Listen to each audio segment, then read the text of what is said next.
Yes, Reds. How are we? Happy Friday.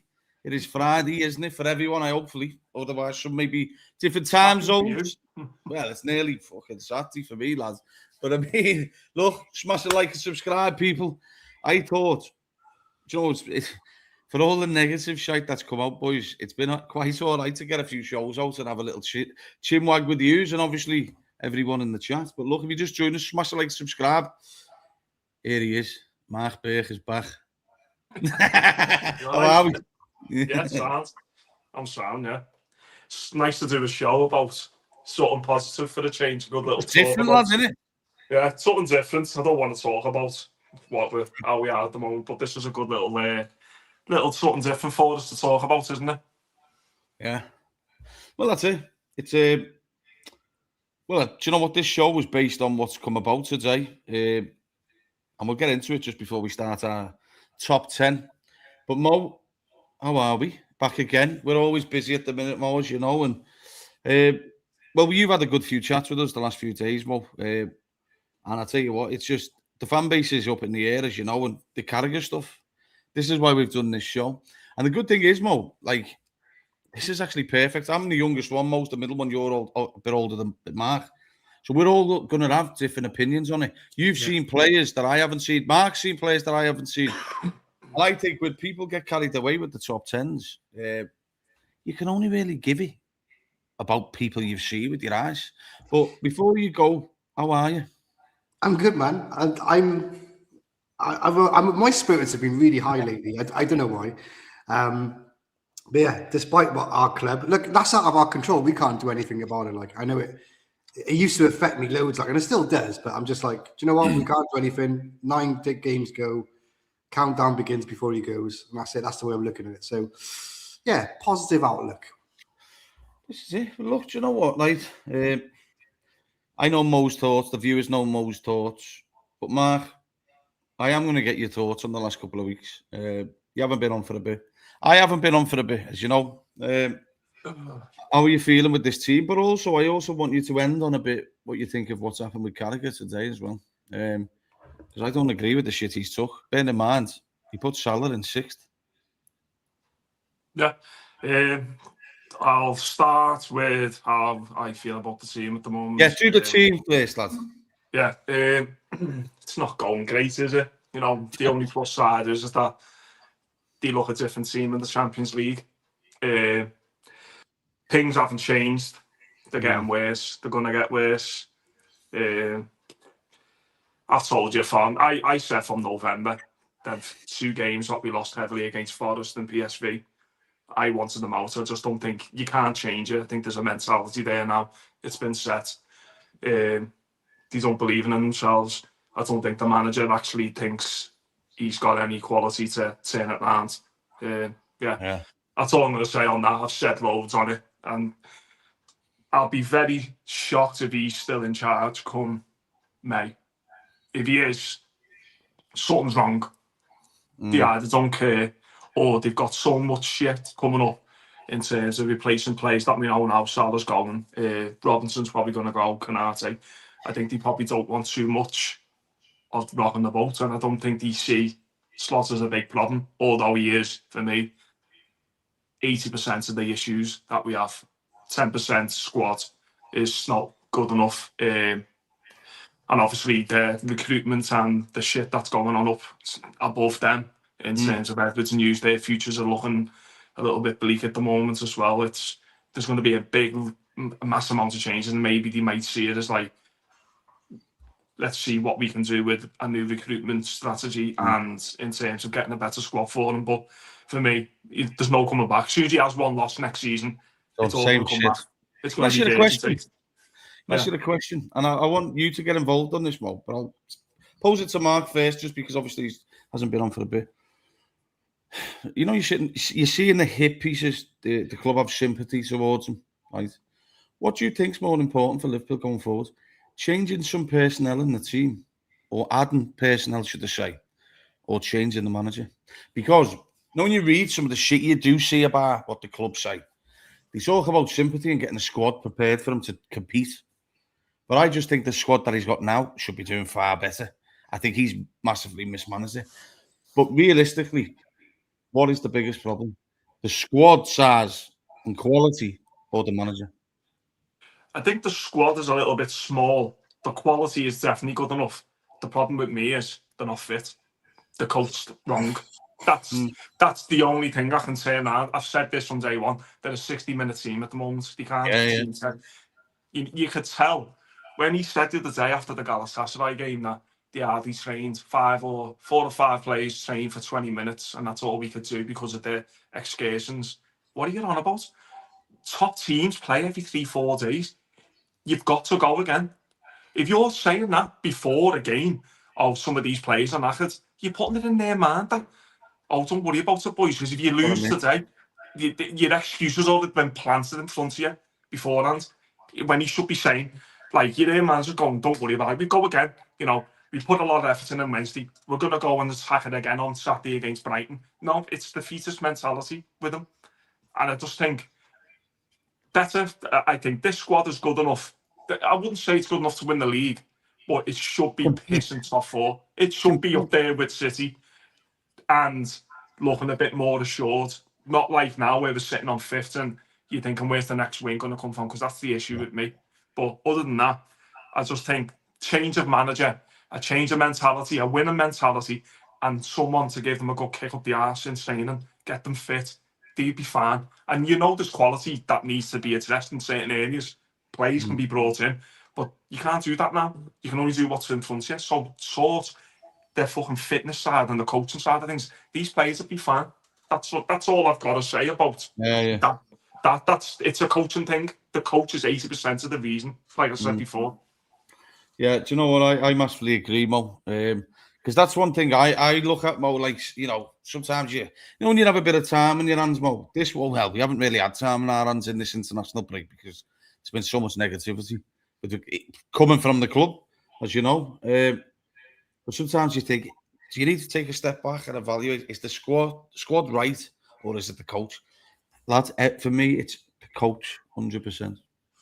Yeah, 100%. I echo everything Mark says, spot on. Like, so it kind of leaves me with nothing to say. But I will say this: you asked what could be an immediate fix, or what's the first thing they should do? Yeah, forget squad and all that. I know it's important, and manager's important. I think one of the key things Liverpool need to do is connect with the fan base again. It's lost, isn't it? It's fucking lost. There's such a divide right now. We were on a journey with. I know we shouldn't keep referencing Klopp, but Klopp took us back in town, isn't he? Well, that's it. He took us on a journey, and that journey started when we were all lined up against West Brom 2-2, and we were doing hey, ole, ole. And it was in the paper, why are you celebrating against West Brom in the cup? It meant more. That's where the journey began. Like, and unfortunately, in the last 18 months in Slot's tenure, everything that was built there is all gone now. That's been dismantled brick by brick. So I think one of the key things we need to do, whether it's the board, whether it's whoever, they need to engage with this fan base again. And timing, whoever's the PR person, they're not helping themselves at the moment. They're shooting themselves in the foot. Do you mean they're raising ticket prices?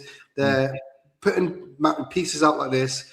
Read the room for once, and you know we're angry right now. We're upset. We're worried about what the future looks like. We're worried even if we get Champions League. No one would have said this at the start of the season that in October, in May or January, March, we're going to be this worried. Everybody would laugh at you. But look, this is how it's transpired, isn't it? Like so, I think for me, one of the biggest things is to get the connection back with the fans. Don't know how you're going to do that, but yeah. Just a bit of good news, mate, is a fucking start, isn't it? Like, yeah. You know, in the last few days, you know, what was it, 3 days ago? Tuesday, Salah's details. You know, yeah, this is me mate Shay. Shout out to Shay. He's got a boxing competition coming up, so everyone give him support. We're watching you, lad. If you're slacking, mate, we're fucking going to do you in. But he said, look, everything with Liverpool's getting worse and worse, like you said, Ben. We're getting hit by every corner. Slaughter's no connection with the fans and is not asked. Looking for an excuse for it being shit. But this is it. And, you know, I've said my piece and I'm not really going to say too much more on the manager. But the connection with the fan base, I'm at the minute, you look online, we've probably got one of the most divided fucking fan bases just on social media alone. And this is why today I thought, what can we do? Because I know people want to see some shows because we haven't been on as much. But I see in the Carragher situation, because he's done his top 10. Now, boys, do you know what? I don't know where the fucking list of the top 10 is. If anyone has got it, please share it with me and I'll go through it. But I actually think, you know, Mo, you're probably the best person to kind of relate to Carragher, because you've seen a lot more players at Liverpool than I have. You know, certainly older than me, you're older than Mark. I'm not having a go at your age. I'm not trying to say you're an old bastard, but I mean... Your ageism. You're old bastard. No, but look, the truth is, Mo, you know, in a lot of... for instance, my old fella, he'd have some of the older players right at the top. Yeah. You know, like Carragher's, Souness's, you know, that Roy Keane style fucking midfielder, no shit, didn't give a fuck, did he? Stuck right in. Yeah, some would say rush over Salah, but I'm sure you're a young lad, mate. You know what I mean? But this is the thing. This is the thing that people like. From my we'll get to it in a minute. But in my top 10, there's like 4 or 5 really old people there, which you probably think, well, how could you pick that over that person? For me, it's what that player brought to me at that time in my life. It's not always about they didn't win anything. It's what that, you know, I've been a Liverpool fan for over, God knows, 40 years now. I mean, it's what that player at that time brought to me when we were probably in the 80s, 90s, dropping off and started that struggle, is what that certain individuals in my list is what they brought to me. So, like that rush over Salah one, there's a lot of people who will pick rush over Salah all day long, and you can't blame them for that. Pure, you know, but there's also a lot of people who pick Mo. So it's vice versa. Everyone's got an opinion. No one's right, no one's wrong. It's what these players meant to you, I think, in my opinion. Can I just read the list, Mark, before I get you to start on yours? Can you work backwards as well when we go through the list? Can we start from 10? Are we going to do like our top 10 and then 9, or are we just going to go individually? We'll go individually. Oh, I would just want to do it. Do you want to go 1 for 1, 10, 10, 10? Who's in? Yeah. All right. I'm different. Just before, can I give you the list what Carragher put out there, just in case some people don't know? So he's gone with number 1, Steven Gerrard, number 2, Kerry Dalglish, 3, Graham Souness, 4, John Barnes, 5, Ian Rush, 6, Mo Salah, 7, Alan Hansen, 8, Van Dijk, 9, Kevin Keegan, number 10, Ian Callaghan. So, like, Carragher, we both agree. Mark, you can jump in here. He's seen a lot of these players, so a lot of them won't be on my list. And that's not me being disrespectful to any of the old guard, but the fact of the matter is I'm giving it off what I've seen. I'm 33. I can't start saying fucking... Someone said to me before, why aren't you putting Billy Liddell in? Fucking hell. When was I watching Billy fucking Liddell? Do you know what I mean? 1940s, wasn't he? He was around that time, Billy Liddell. Give me half a fucking chance. I know I look fucked because the team's shit, lad, but give me half a chance. You know what I mean? But fucking, lad, you know, we'll start with you, Mark. We'll go you, Mo, me, and we'll go like that. Let's start. We go 10 to 1 or 1 to 10? Yeah, yeah. We'll go 10. We'll all go 10 and then 9. Yeah, everyone can fucking count, can't they? But I mean, you know, yeah, little Bill. Yeah, well, as I say, lads, you know, I can't put him in my fucking list, you know what I mean? So it's one of them, but I get it. There's a lot of, you know, some names like Lawrence and shit, Beardsley. There's fucking loads, you know what I mean? But go on, Mark, you start us off and give us an explanation as to why. Well, this is just a lot of people won't agree with this one, but he was the first player that I seen that started my love affair with Liverpool in the early 90s in the Premier League. Steve McManaman. He was an unbelievable player when he first came on the scene. He could dribble, score goals. He could set that. He was part of that, like the boot room, the academy that came up. You know, the likes of your Owens, your Fowlers, your Gerrards, and all that. They came from that mid-90s thingy. So I had him, but I also was a little bit. These are just going off what I've seen. I'm not putting any players that I haven't seen. I can't. It wouldn't be fair because I'd just be lying. I also have Firmino possibly as number 10 and Thiago, just because they were just unbelievable players in their own right. Even though honourable mentions. Yeah, like honourable mentions, like Thiago, honestly, it's the best midfielder I've seen since Gerrard, like you said before, Ben, off fair. Yeah. So they would be like, it's a debate between them to me, but I'd go with McManaman just because he was a local lad, even though he's a bit of a bellend now. Like, but anyone who gets a Real Madrid move, I know that's probably the worst thing to say. Like this dickhead's on the wind up. Look, Maka was fucking unbelievable. I tell you what, he's the type of winger Liverpool could use at the minute getting up the fucking pitch. Do you know what I mean? So I think It's that's like an early version of Lfc'S. That's like he is. Yeah, that's a you great. couldn't get the ball off him. He was just so good. Both feet fucking Go both ways, score goals Yeah. outside the box. Boss player. I don't know. I see the clip of McManaman actually the other day. Look at this dickhead. Jay Spear in top 3. Fuck's sake. You get round that boxing ring, dickhead. But I mean, Mo, you're number 10. Obviously, I'm a bit older, so for me, Jan Molby is in my number 10. And just in a little box, whipping the ball. I was always a big lad, like a tubby lad, like a wardrobe with fucking legs, really. Yeah, that's it. He gave me hope that tubby lads can dictate midfields.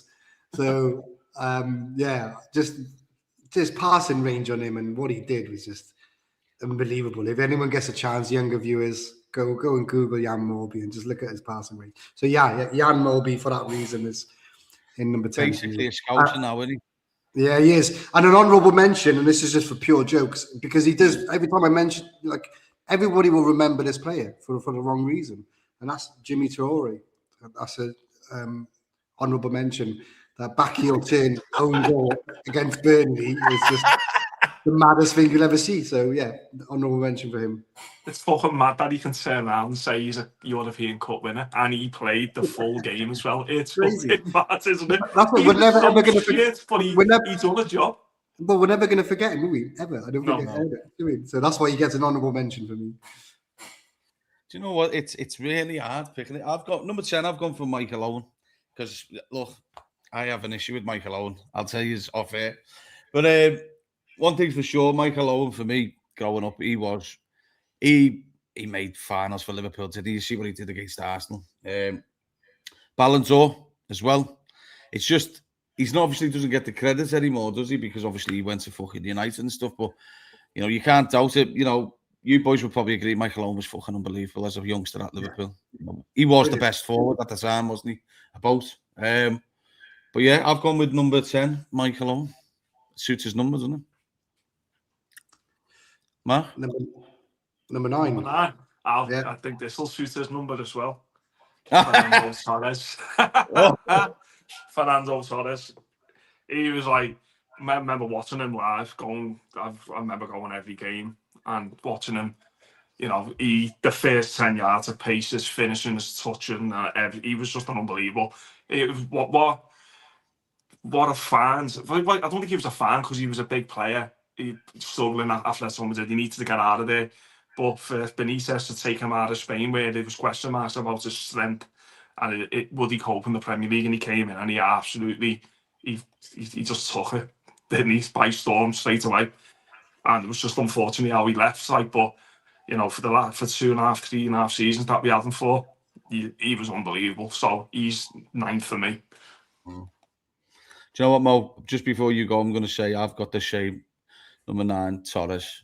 Because as I say, Mark's just basically fucking wrote mine off. So I'm just going to tell you that. Over to you, lad.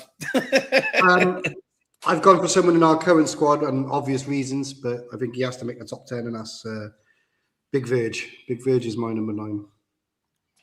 What a fucking play. Tell you what, right, just on Verge, mate. That's going to be a big day where he goes as well. That is going to be one monster day. I think, right, without him and Alisson, this football club isn't winning fuck all. But without giving something away, I've actually got another centre-back ahead of him in my list, so I won't say nothing. But not be Stefan Enchos, lads. What's that? We'll get to it, don't worry. It's all good. I think I have an idea who it is. Don't be fucking grassing them up. I don't know. I haven't seen it, have I? Lads, fucking hell. Right then, Mark, number 8. Well, like you said about Torres, you stole pretty much everything from me, Michael Owen. I was going to say, the only thing I will say is he was the first genuine superstar at 16, wasn't he? The ain't like Rooney came in and took his fucking. But I remember like him from when he first came on the scene, scored that goal against Wimbledon. He went the World Cup, and that was it. Then the rest was history with him. He's in there just because he was I wouldn't say he's a technically brilliant player, but the speed, he could finish. Oh, You know, he was unbelievable. He was an unbelievable player, and he deserves to be in there regardless of what he's done. You know, I would have had sense in this top 10, but because I hate him at the moment, he's not even in the top 100. So there'll be another day for him to be discussed about. But Owen's in there now because I've got over it. Levering. You know what, right? As I say, just so in case people have joined us, this is what we've seen and what we would say is our top 10. Because it's hard for us who may not have seen some of the older players. Just so in case you join, smash a like, subscribe. Mo, Shay said it's not Lovren, is it? But give us your number. No, it is my next player though, and people won't understand this. But like I said, it's what this player brought to me in that period of time. It's not fucking Sacco, lad, is it? No, it's Big Sammy Hippier. Big Sammy Hippier. Big Sammy. And why would you have him over? Can I ask why would you have him over Virgil? Because I think during that time we didn't have a very good team, and Sammy Hippier stood out. He was like, I know he's finished, but I always referenced him to Ivan Drago, you know, from Rocky, and I just thought he was just a colossus player. Like, and you know, without him at the back, we would have been awful. We were really bad as it is. Like, and you know, he had to play with people like Julian Dix and all sorts. Like, but during my time as watching him, I just enjoyed watching Sammy Hippier, and I just loved everything about him. I wouldn't. Look, I'm not saying he's better than Virgil van Dijk. But you've got a taken to him, yeah. I've got some sentimental pull towards Sammy Hippier. He's just a beast. It is. No, just Sidney's just joined us. Cheers for joining. Yes, these are players we've seen. Neil saying Rudder, Razor. Razor. Mark. I haven't given mine yet, have I? You haven't done yours, yeah? No. Number 8, I'm going to give it to Sadio Mane, because I just think during the time under Jurgen Klopp, he was one of the best players. I think he was one of the best players in Europe. And to see that goal at fucking Bayern Munich, mate, live, fucking hell. You know, they always talk about Sad. Like, do you know what's a great thing? You know, when you listen to Trent with Gary Neville and he talks about Sadio, and he's like, you just can't get near him. He could go left, right. Do you know what? Probably one of the best little tricks he ever done. See the one against Neymar where he drops the shoulder and makes fucking turns Neymar fucking inside out. The top end, yeah. Gave him I miss him, lad. In his prime, he'd fucking walk into fucking all the teams now. How did we get him for like 30 mil? Yeah, unbelievable. We're going to fucking struggle to find players like that now. That is, if he was available now, fucking hell, how much would he be worth in his prime? Or like, easy, lad. He'd be the best fucking wingers up there. Do you know what I mean? Ridiculous. So I've got Sadio Mane, number 8. Boy, oh boy, the fuck. It was Sadir and Jurgen, like the legendary front three's done. Yeah, it's done. All right then. Marcus, over to you. I've got Mane for number 7. Fucking hell. But it was like when they had one step behind each other. What I will say about Mane is, although we've seen how great he was as going forward, but his defending, the amount of fucking yards he covered, he was a boss defender as well. You know, he gets. Do you remember that goal where? Oh, who was it against? Where who was it? It was against Norwich. Southampton away it was, and it was a 50-50 about James Ward-Prowse, and he won it, he went behind, he crunched it, and then we broke down the other end, and Salah scored. Remember that one where in 2018, when we finished second, but like his defending, he gets stuck in, he could go either way, he was fast, he scored 20 Premier League goals in one season as well. He was it was just unfortunate that he'd done that many miles under Klopp, his legs just fell off. What would you say is his best goal? Mane's best goal at Liverpool? The Bayern one's up there. The Bayern one? I like the Man City one on his left foot. Well, the first Arsenal on his debut. Yeah. Put it up there. Yeah. But I like the City one. Lad. The 4-3 one when we battered them. When we twatted it in the top corner. Yeah, in the roof of the net with his left foot. You could see like it was like, play the ball left, play the ball right, and he went, fuck that. Right in the top corner, and it was like unbelievable. Do you remember he fucking backheeled it over the fucking keeper as well? Yeah, that was against Norwich, wasn't it, I think? Fucking lad, this fella was just... he scored some bangers, absolute bangers, and he deserves to be fucking right up there for me. Definitely. I'll tell you a funny story about Mane afterwards. Right. All right. It's not dream worthy. I'll Come on. definitely tell you. Who's your number 7, lad? Me. Yeah. God is my number 7. You took mine, you bastard. Sorry, I'm man. next as well. So, I've got Robbie as my number 7 purely because the way he broke onto the scene and just what he can do with the football. And I remember that goal against Man United when he cut inside and he smashed it. The goal against Villa as well when he did a little turn and just so many goals stand out like. And the infamous green and white kit, like I think of Robbie Fowler all the time, like, you know. But yeah, Robbie Fowler. I'm sure you lot will expand, so off you go. Oh, Robbie was just a joke. Do you know what? There's a game. Do you know when you have them certain games, mate, whereby they just stand out in your memory? And one of the ones that stands out, like for instance, there's a certain player goal that I remember seeing live when I was a kid, and you know, Robbie got on the score sheet as well, and it was just how like technically was like in little tight areas, Robbie, and that left foot was just a fucking. Oh, it's a wand. Oh, mate, like. He's got to be one of the best finishers the fucking Prem's seen. Do you know what I mean? He's right up there for finishing. But I tell you what, mate, I just love the fact that he's still so involved with Liverpool. One of the nicest fellas you'll ever meet. If you've ever had the chance to meet Robbie Fowler, I don't know if anyone in the chat has. I've met him. He's a lovely fella. Brilliant, isn't he? Wicked guy. Yeah, so humble, and that's what's the best thing about Robbie. Back in the days, I don't know if people remember, inside Anfield, there was a dry cleaning little thing called Bolland. Yeah. This is years ago now, right? We were walking past as kids, and Robbie came out barefoot with his dry cleaning on just to take a photo of us and back to us. So, top guy, man. Yeah. This was at the Millennium, weren't it? Yeah. Yeah, over there, flick on from Heskey on the volley. It sort of lobbed the keeper, didn't it? Yeah. Mo, I've got Fowler in 7. Mark, what's yours? I've done mine, haven't I? Mine. Oh, yeah. Yeah, I've done mine, 7. Okay, yeah. What are we on? Number 6? Sorry, I've just lost count. Fucking happened. Yeah, number 6 for me is Robbie Fowler. He was the first striker I remember who I wanted to get the Puma Kings boots that he had. Yeah. I wanted to get me Martha down here with the bleach when he went blonde, Robbie. I wanted to drink milk. Yeah, and I remember we couldn't afford it at the time, but I wanted my mum to get me number 23 Fowler, like, but I think it never happened, like, but yeah, he was like, I said about McManaman, but like Robbie Fowler was like the first genuine player that like he got me into football around that mid-90s when he came on the scene. His left foot was unbelievable. I've never seen a player who scores goals and it looks like it's effortless. It's like he strokes the ball. Like, remember that hat-trick against Arsenal? Not the quick one, the year after, and he scored 2 goals from outside the box, and he was just like, he didn't even put any power on him. He just placed him. He was right in the corner, and it was a David Seaman in goal.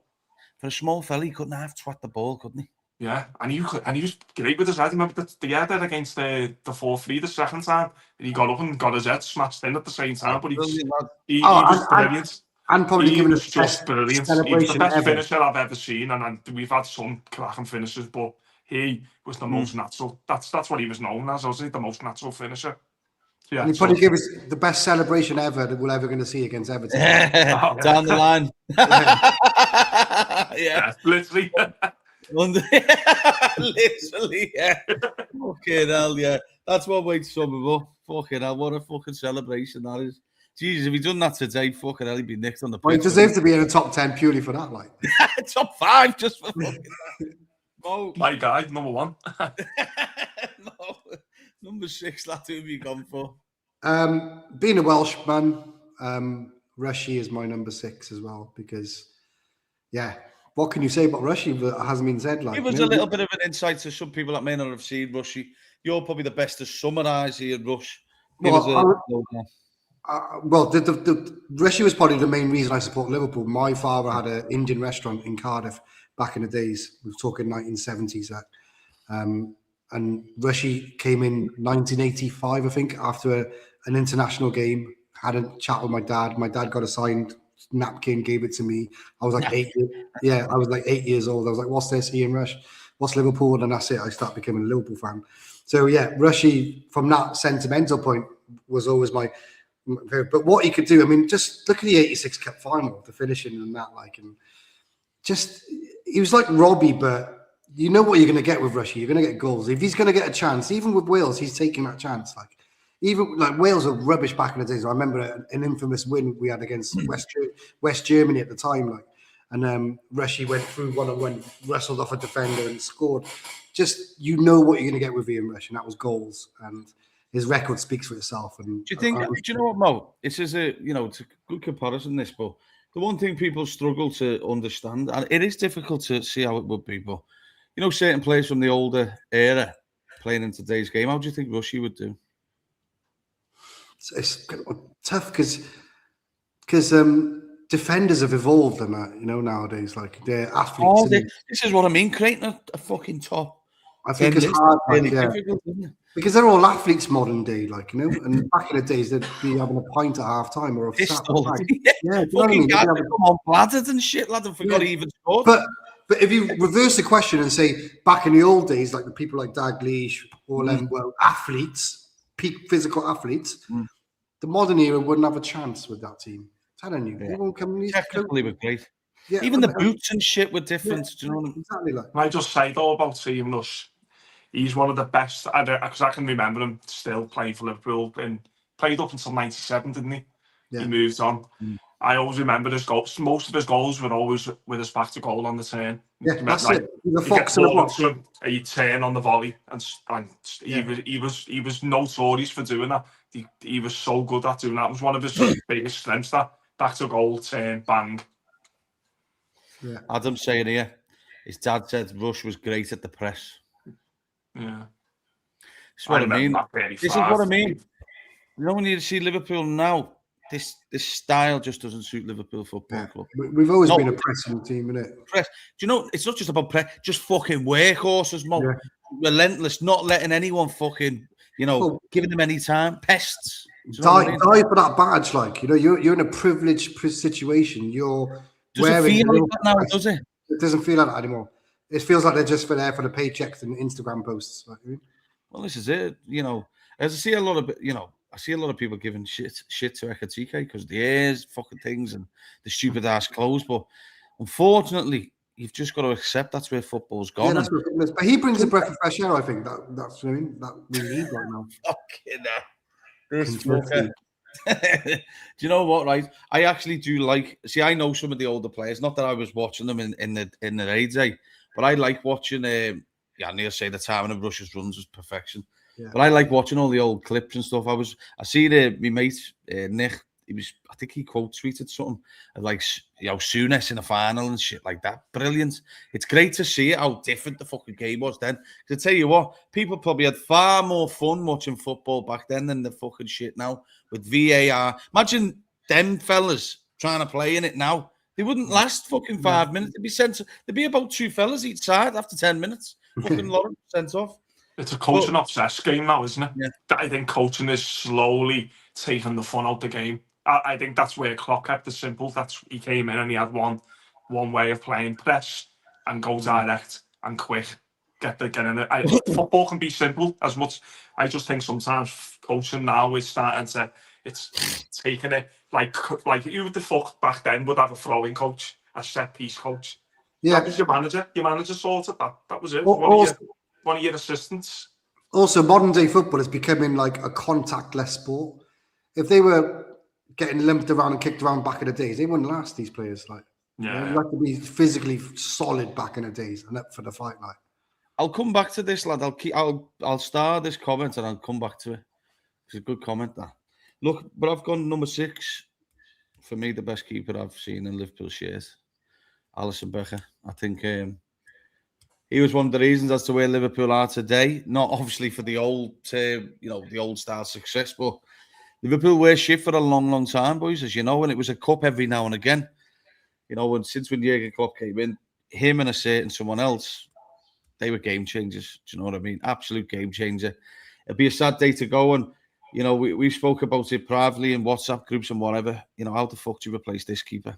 Alisson Becker, for me, he do you know what? He is Liverpool through and through. The stories that he will tell in the future. He is one that leaves Liverpool as a fan. He will be back, like you see Fabinho and Firmino came back, and You know, the way he is with his kids, and he talks about them being little scousers, and how the club bonded with him when he lost his arm fella. That was a special thing for Alisson Becker. He felt the connection and the love, especially from the fan base. And I don't look at a man who looks like he takes it for granted either, being a footballer. I think he appreciates where he's also come from as well. And you don't get any arrogance from him. No. And do you know what?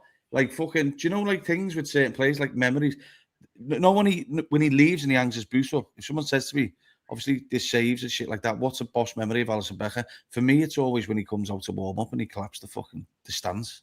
It's like something he does every single game. Do you know what I mean? When he comes out at Anfield, rolls the ball down and he's constantly fucking applauding the fans, and he appreciates where he knows he plays for a monster fucking football club. And for me, I just don't know how Liverpool will replace him. I really don't. And we're coming to a really difficult time, boys. Do you know what I mean? And this is the problem that the football club have right now. They're replacing. Here you go, lads. He sent me fucking Doolally when he done that fucking header. Do you know what I mean? Got his Champions League. Yeah. We fucking need him now. He's fucking. He is the best. He is the best. Like in terms of a person, he's the best, isn't he? I'll go to war for Alisson. That's like all I'll say about that. You know, his leaving video is going to be an emotional one. He will be in tears because he's going to be in tears, and it's going to set us all off in tears. Like it is because do you know what? It runs deeper than the football with like his dad's situation. Lad, he scored that fucking header just after his dad fucking died. He's like, what happens with some of the tragedies of the Liverpool players and fans? It's like divine intervention, like, didn't he? Yeah, it's fucking crazy. But Mark, we are down to the last 5. So, do you want to give your 5? Yeah, I'll just start. because we're probably all going to have the same names in this 5. Yeah, but I think you run with your last 5 from 5 to 1. Quick reasons for each one. Yeah, because I just think with the last 5, they all interlinked, don't they? And it's you may as well run with it all. Right. Number 5, he'd be number 1 for me, but longevity, trophies, won. It doesn't justify it for the players that have got above him. Luis Suarez. What a fucking player. If anyone didn't see him, mate, he's my number 5 as well. I said before, he could, the old saying was he could nutmeg a mermaid. That was true. I think he megged a player every game. I think he hit the bar like every game as well. He was, scored some of the best goals that hat-trick against Norwich. Scored a few. That's the greatest hat-trick in Premier League era. And I've seen the video the other day of Shearer, Michael Richards, and Lineker talking about it and said this is the best hat-trick they've ever seen. He scored 4 goals in that game. He never had anything less than an 8 out of 10 game. He's done it like 2 years on the he was having a poor game. He was still levels above everyone else. So number 5 for him. Number 4, the holy goalie. Well, I'm going to give these next 3 now, and then I'll leave it to number 1. I've gone Alisson 4, Salah 3rd, and Van Dijk. These 3 players completely changed the whole landscape of the modern day Liverpool. We had Salah, we were scoring a lot of goals, but we were still poor at the back. We had Karius in goal, we had Lovren, Clavan, a very in and out Matip, an early Joe Gomez, but Van Dijk came in. He changed the whole setup. Then first 6 months he came in, got us to a Champions League final. Unfortunately, we lost it due to the keeper. Then we brought Alisson in, became a Champions League winner, won multiple leagues. I say multiple, 2, and every trophy that was on offer. So them 3 for me going because they're fresh in my mind and they're all legends in their own right. Salah's 3rd if anyone wants to have a go at that. But I think that's as fair as I can give him. That's as fair as I can give him because at the end of the day, no one. I think Van Dijk is the most important player of Klopp's era. I think we can all probably agree on that in terms of where he wanted to go. And then number 1 is the one and only Steven Gerrard. No one is better than Stevie G for me. The best player. He was the best at everything. Best passer, best tackler, best scorer, best shooter. He'd be the best goalie. Best captain, best leader, best voice, best cheerleader. He's everything. He stuck with Liverpool when he shouldn't have. He should have been playing for the Real Madrid. He should have been winning multiple leagues. He could have gone to Chelsea. We know the story about it. Can I interrupt? The difference is, right, we'd have accepted if Gerrard would have fucking went to a better team at the time. At that time, he was shit. And that's why people who fucking moan about can't understand the Trent situation. There's not many when he left that are better than Liverpool. So he should have stayed to get them to the top. Gerrard couldn't really keep Liverpool at the top because the team was fucking shit. And imagine him in the team imagine if he had another couple of years in him under Klopp. Either Klopp got that Premier League. It annoys me that he hasn't won a league title. You know what? You put him in, you put Scholes in that team. The Liverpool don't even win. And I'm not saying Scholes is a shit player. I'm saying Scholes is one of the best players I've ever seen. But the influence that Gerrard had, he dragged them poor teams to trophies. There's no way Scholes is dragging them poor teams that he was playing with to trophies. He won everything but the league. He's the best. That the two biggest teams, right, at the time with Gerrard, well, three. You'd have the Fergie's United, you'd say Mo. You'd also say Mourinho's Chelsea. And, Wenger's Arsenal were great at the time. We don't really know what Wenger did because he fucking just went through a weird phase. But it says a lot that the comparison is Lampard, Scholes, Gerrard. Yet, both Man United and Chelsea managers were desperately trying to buy Steven Gerrard. Because do you know if Gerrard would have went to either of them, he goes down as probably the best midfielder of all time for me. Because if they would have got, like Mourinho or Fergie got their hands on him, how could you fucking stop Gerrard in them level of teams at the time? But he didn't. He stuck through it, and fuck me, lad. For anyone who hasn't seen the goals, boys, what would you even say was his fucking best goal? Oh. Can I just finish off with one more? Yeah. I've kind of done like a list, and then the ultimate, the real king. I'm not saying Salah's a king, but the king, Kenny Dalglish, will always be. He's Mr. Liverpool, even though Gerrard is. Kenny Dalglish done it all. Played for Liverpool, managed Liverpool. Represented Liverpool through Hillsborough brilliantly. He'll always be he'll be the greatest to ever represent Liverpool who's not from Liverpool. Yeah. So I'll finish with Gerrard's number one in terms of my modern day, but Kenny Dalglish is always the king. So I'll finish on that. Thank you and good night. Shut the laptop. Good night. Fucking hell. Well, Mo, it's hard to fucking find these, the rundown from 5-1, and let's see what you've got. Well, very similar. Just one player that is not in there. I got Suarez number 5. I got Salah number 4. Number 3, I've got what's the best way to say this? I'll say, you two Scousers are always yapping. I'm going to show you some serious rapping. I come from Jamaica. My name is John Barnes. When I do the thing, the crowd go bananas. John Barnes, for me, is up there for what he did. If no one's seen John Barnes play, Google him. He's probably the best winger you'll ever see, ever. His dribbling skills were at the time. You make this channel, by the way. I didn't fucking expect that. He's been writing that down, hasn't he? He's been Googling He's fucking got the lyrics somewhere in him, lad. No, I remember that tune, man. But John Barnes for me was just revelation of what he can do with the ball. Back in those days, if you could compare him to a winger in today's era, who would he be similar to? Because Mark made a great one with fucking Kvaratskhelia and Macher.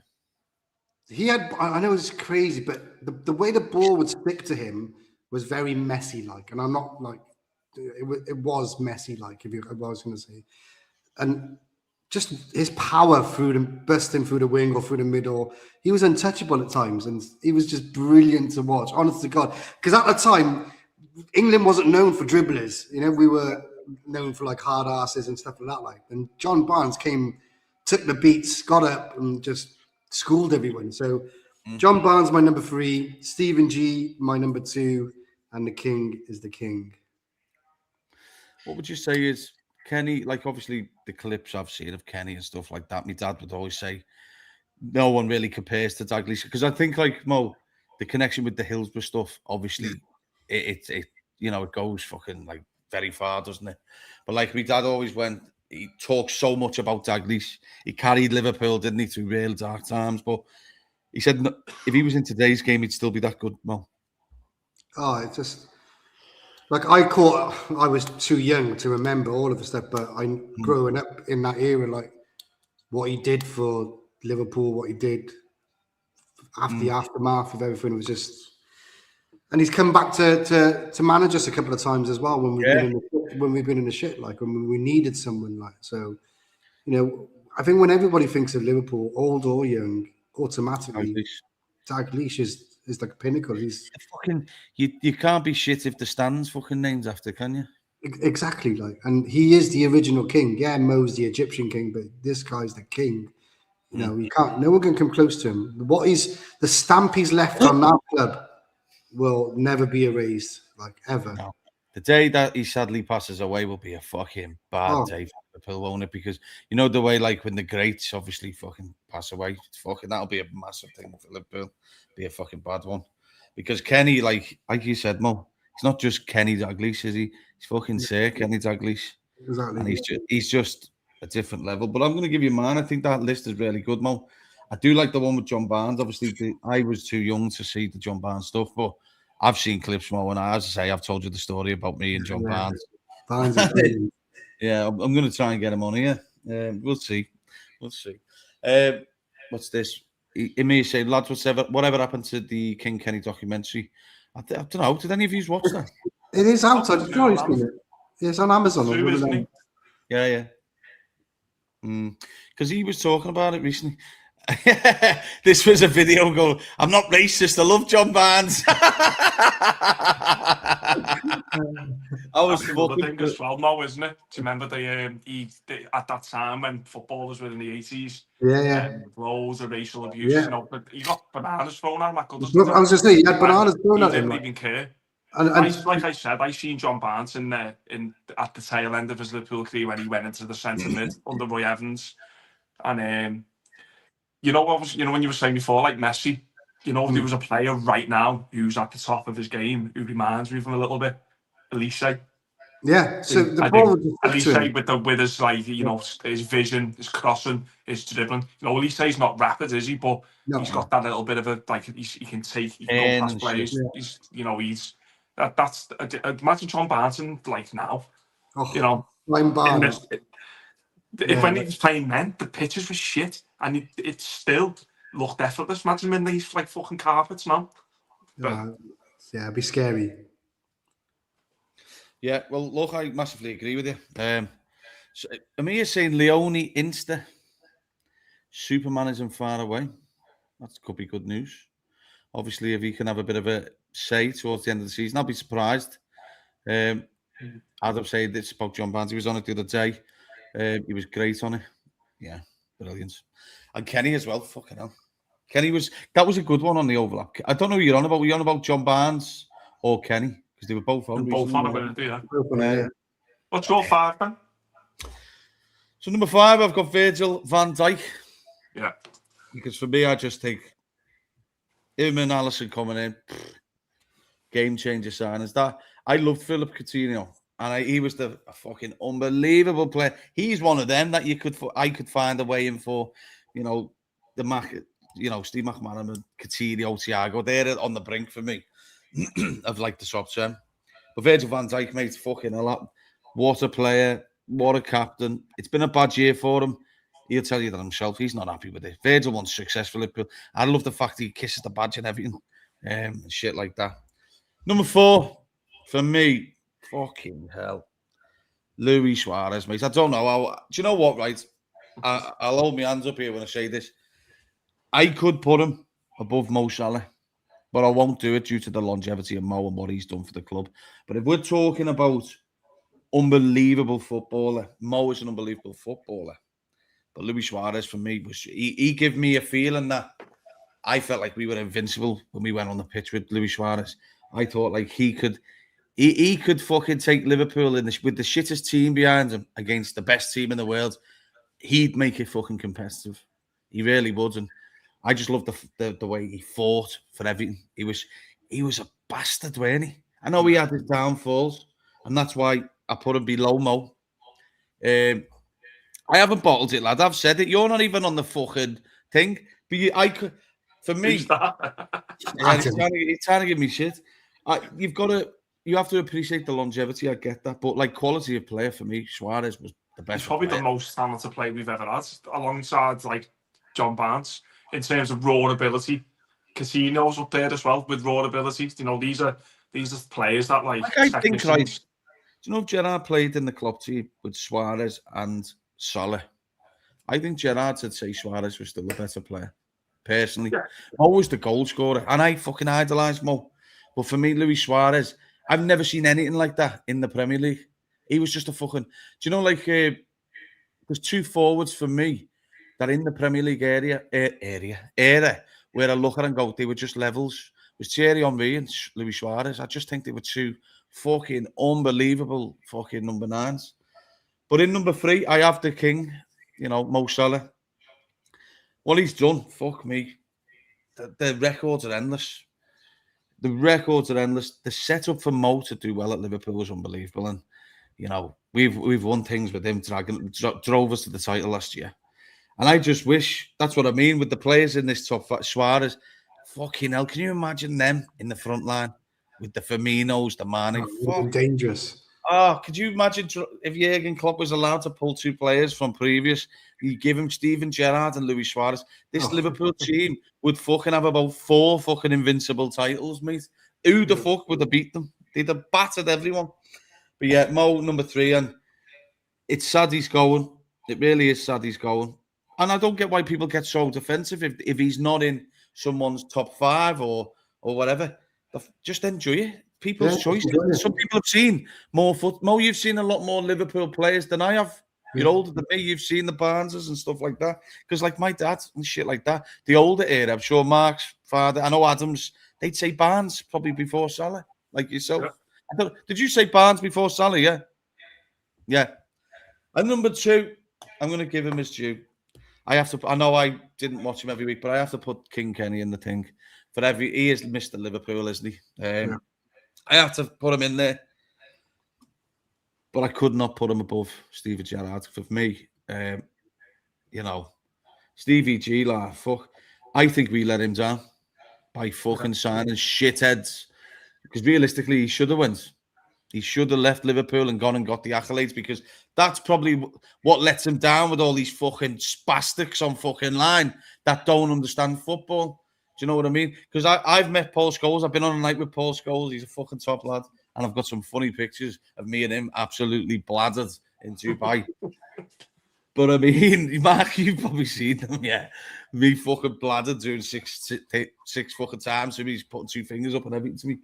But one thing's for sure is Lampard or Scholes, they couldn't do what Gerrard did. They could not do what Gerrard did. And Gerrard could have gone into United. He could have gone into Chelsea, and he'd have done far better than them too, in my opinion. You know, even Wayne Rooney, who played with Scholes, fucking mentions Gerrard. And I just think, no shade, he didn't, you dirty bastard. This guy, lads, I can't wait to get on me and him a spar. I'm going to fucking batter him. but Gerrard, mate, was different level. And do you know what? If there was one player that I could have seen with Jurgen Klopp, it'd have been Stevie. He deserved to be in the era of Jurgen Klopp. And yeah. Definitely should have been happening a lot more. Yeah, he was unlucky, I think. And he should have just stayed the extra year, shouldn't he, to have that little 6 months with Jurgen Klopp. You know, when you see fans, Ben, and they talk about like, oh, well, Lampard won, 5 league titles, and I think Scholes won 13. So Gerrard's not a top player because he never won the league. Yeah. All right, then Phil Neville won about 8 leagues for Man United, and he's shite. So if you're gonna thingy up against teams who are like, John Terry summed it up the other day. He absolutely killed himself when he came out and went, Van Dijk's a great player, but I won 5 league titles. It doesn't matter though, mate. You can watch the game with your eyes and just see that, players are unlucky in their life, like Gerrard was, because he was an unlucky player. Like you said, he could have gone. But if you're gonna use the argument that, oh well, such and such won more league titles than him, well, guess what? John O'Shea, Wes Brown won more league titles than most teams, and they're fucking crap. So That's just the way I like it. I hate the way fans do that. Well, he never won a league title. It doesn't matter. Open your eyes and see how good he was. You can go and ask all the players, some of the best players, Zidane's, they put Gerrard up the top. Do you know what? I was watching that clip today. I seen it on Twitter. It's funny enough, it pops up. It's mad how the algorithm fucking works. And one midfielder in the Premier League era that I'm a massive fan of, and I would have loved to have seen him at Liverpool, is Fabregas, right? Because he's played with some serious players. And they started off with Iniesta and all Iniesta, of yeah. And the only one he said, "Oh, that's a tough pick." He still picked, but he still picked Iniesta because it's his mate. Yeah. But Fabregas would say the best thing to come from England is Stevie G. Because that's he played against them. He knows, doesn't he? He knows, doesn't it? Yeah. I saw all these ex-Man United players as well. You ask him, they'd all pick Gerrard in their top. Even Wayne Rooney did it the other day. Wayne Rooney picked Gerrard as number one, mate. No, because I tell you what, imagine he was in that United side, Gerrard, or that Chelsea side with Mourinho. Right, Lampard would have been back at West Ham if he'd have gone there. That's the truth, isn't it?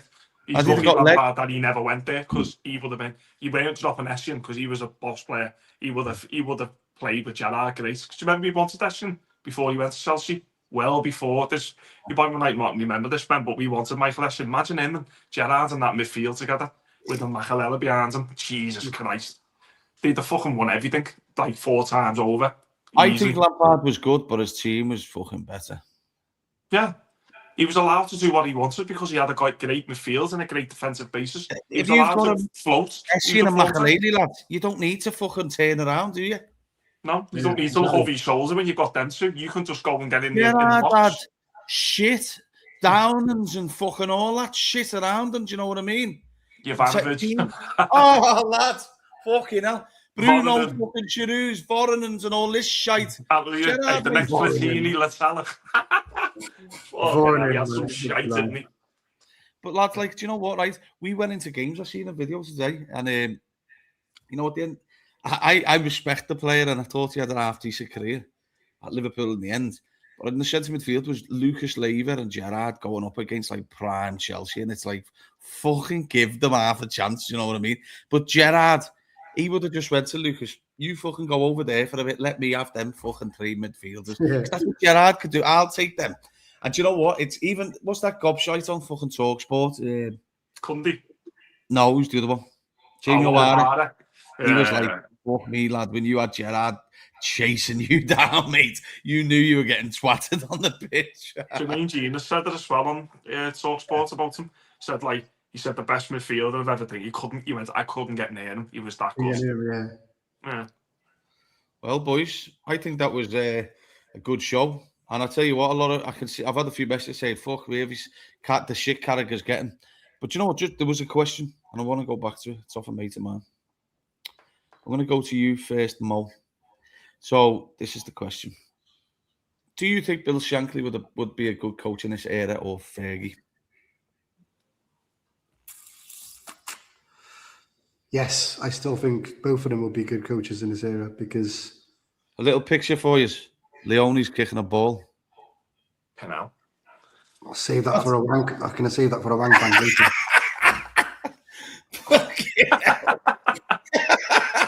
Oh, did I come out loud? I was stay in my head once.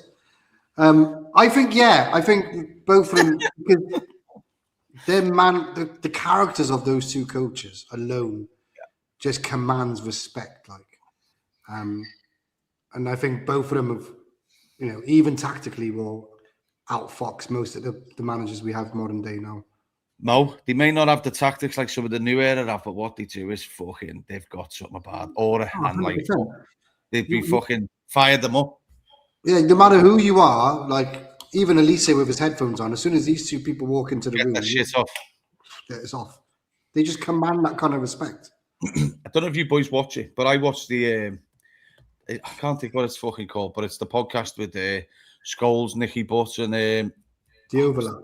It's like the Man United one, isn't it? Yeah. Oh, okay. And you know what? I like it because I do like Scholes and Butt. They're fucking funny, mate. And Paddy McGuinness is good at them. And they always talk. A lot of questions get put into them. They talk about Fergie, because let's be honest, Fergie was fucking unbelievable. Yeah. And they said one of the questions, what was he like before the games? And he said He actually said he didn't say too much, but he wanted to run through a brick wall with him. And one day, remember was it the final when Liverpool had the white suits on? Yeah, the Spice Boys. Yeah. And he was outside, coming to change room and went, if you fucking lose to them twats out there in them suits, don't fucking come back again. He's fucking, oh, mate, it's brilliant. If you haven't watched that podcast, yeah, Adam's like Paddy McGuinness. It's fucking brilliant. And you want to, what is also good as well is, and this also just before we go, goes back to Steven Gerrard. They're talking about like top, like the Mount Rushmore shit, and Nicky Butt's basically saying Gerrard in the Premier League is in that fucking Mount Rushmore. Yeah, there you go. Yeah. I'm a multiple Premier League winner saying that. Yeah, and you know what? Scholes, he says a lot of United, and he says, look, I'm giving it to the fact of fucking the amount of trophies. Nicky Butt's like Gerrard's in there, man. And that's a lot. But boys, I'm made up you fucking joined us. Yeah, it's been good, man. Show that because it's different. Do you know, it's probably the best possible fucking scenario. Me being the youngest, Mark in the middle, Mo, you're a bit older, so we've all got a different view. And you brought the in-depth, Mo, the older players, and Mark, you're in the middle of it. So you rounded it off between the newer players and obviously some of the older players. And I think people got to realise you can only really judge the top 10, can't you, by what you've seen, boys? Yeah. Yeah.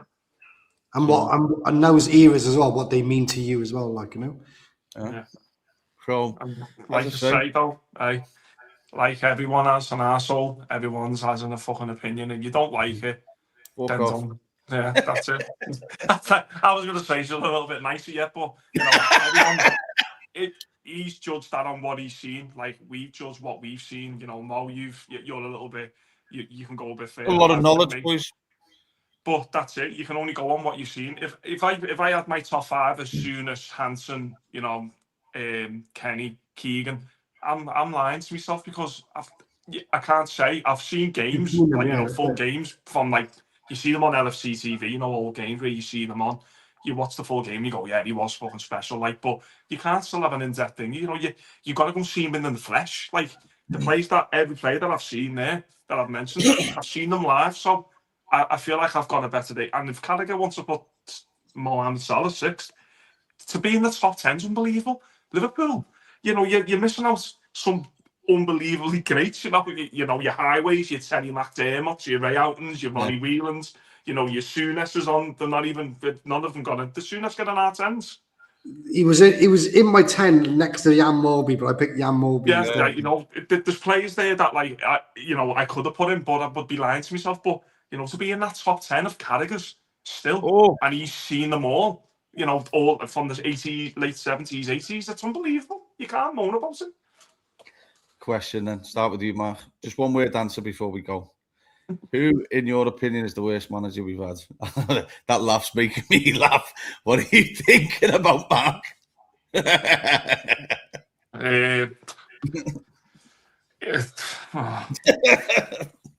It's obvious one, isn't it? Arnie Slot. What are you messing? No, it's got to be Roy Hodgson, hasn't it? It's got to be Roy Hodgson. But in his defence, he did inherit a fucking shit thing. Yeah, he did. He was coming into that Hicks Gillette thing. Rafa, you know, left there. A lot of players done one as well at the same time. Torres was already on his way out, so the football wasn't great. He wasn't a great manager. Someone that he didn't want to bring in after Benitez because I think the fans loved him. But if I'm talking about how can a manager go from winning the league and then less than 12 months later be like the most hated manager in Liverpool? Yeah. It's hard.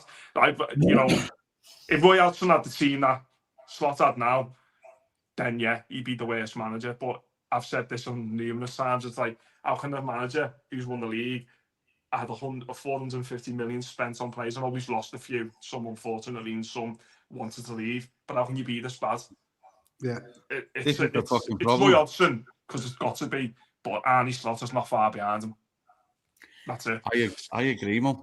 I do agree with man. I agree as well. Roy Hodgson, but Arnie's got a hold of his leg and it's like, oh, he's hanging on there. He's like one of the balloons on the fucking up film. Just holding him like that, like, oh, come here. One thing I will say, Roy Hodgson was respectful. You know, I think he did say one thing, that Liverpool are not too big to get relegated. Yeah, I think that was where the fans went, you know what? But I think he respected the club and where they were. And we weren't great at the time, but he knew there was a big job for him. But this manager, he thinks that he's bigger than the club for me. And that's the big problem for me, the way he talks and everything. I don't know. I've never talked to him. I've never talked to him since early on. Just, do you know what it is for me? I respect Arnie, but the longer it goes on, it's going to be like a celebration when he's sacked. And that's bad for him. Do you know what I mean? That's why the club have to do him do him the service and fucking not leave him on too long, Mo. I think, good question by Tash, because it gives you the debate. Fucking Mark made me laugh at the start, by the way, when he said him. But Mo, the one thing for sure is, look, Hodgson would be the one. Yeah. The problem that I've got with it, we shouldn't be, Arnie isn't far behind for me, and I'm saying this with all, without trying to be a dickhead. We knew Hodgson's team was garbage. This team shouldn't be that bad. This team, that's the point. This team shouldn't be garbage. So you got to point for, and this is his team now essentially, and his tactics that he's trying to implement. We were running off Klopp's team last year with a few tweaks, which we praised him for. But now he's trying to bring in his philosophy, his players, and it hasn't worked. So can I ask you a question, Mo? Because I know you're quite calm when you say things. Me and Mark are fucking not calm. Mark will agree with that. That's why you see him smirking. You're probably the best to answer this. That's why I look that way there when you ask me who's the worst manager.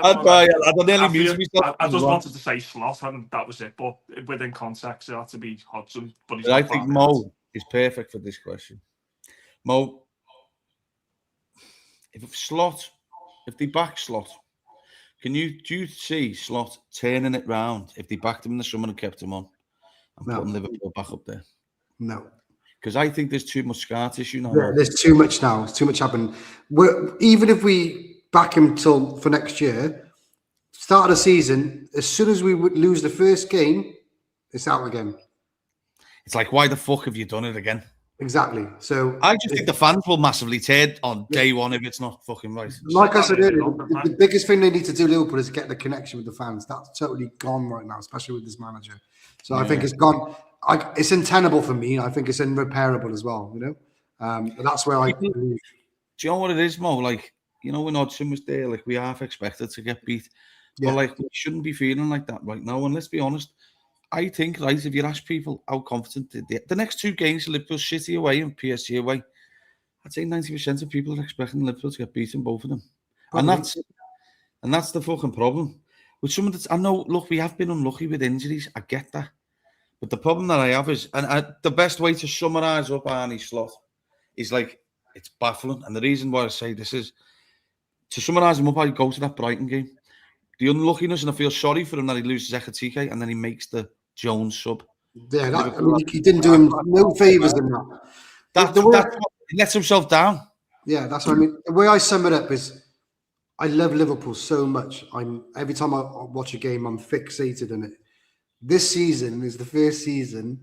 Then when I watch Liverpool on TV, for example, within 5 minutes, I'm on my phone. I'm like this on my phone within 5 minutes.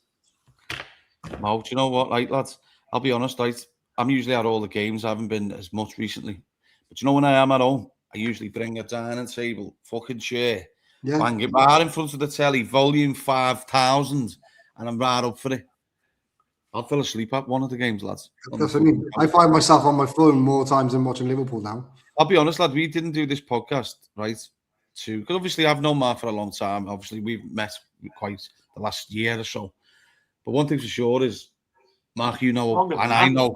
Yeah, but I know how long, Mark, you've seen me down with this Liverpool team this year, and I've seen you. We can't even be asked to talk about them. And I think that's the problem.